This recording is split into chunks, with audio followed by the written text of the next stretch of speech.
Hi there, welcome here guys. Welcome in the first development update video of a newest course on Encode platform. This course is about Ethereum, about development on Ethereum network, so creation of smart contracts, the apps, so decentralized applications, programming in a Solidity language, also use of React library, Next.js framework as the tool for frontend, and all of the core stuff and base knowledge about Ethereum is quite extensive course. I'm currently adding lectures on Encode platform, so you can view it actually on academy.encode.com. There is around 30 lectures added. I will be adding today 10 lectures, and I am adding every day around 5 to 8 lectures, and there should be 200 plus lectures when the course is finished.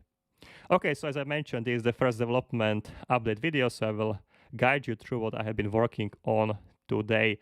So today was mainly about explanation of the contract memory location. So how you can store data in your contracts. I've been explaining that you can store data. The data are stored on the stack, or in the memory, or in the storage. So these ones are three different types of the location where you can store data.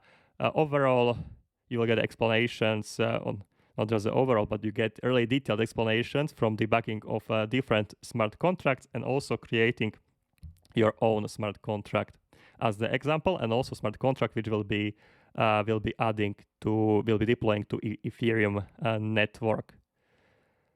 All right, and after this done, the next days I will be working also on the front end of the application. The front end of the application will be made in React with the Bulma CSS framework. Currently there is nothing, but soon enough there will be some front end and interaction with the smart contract. But there is also lots of core stuff I still need to explain.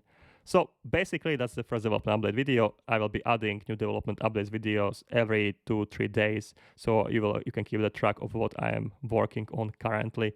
Guys, that's gonna be it, and I hope to see you in some of my other videos. Cheers.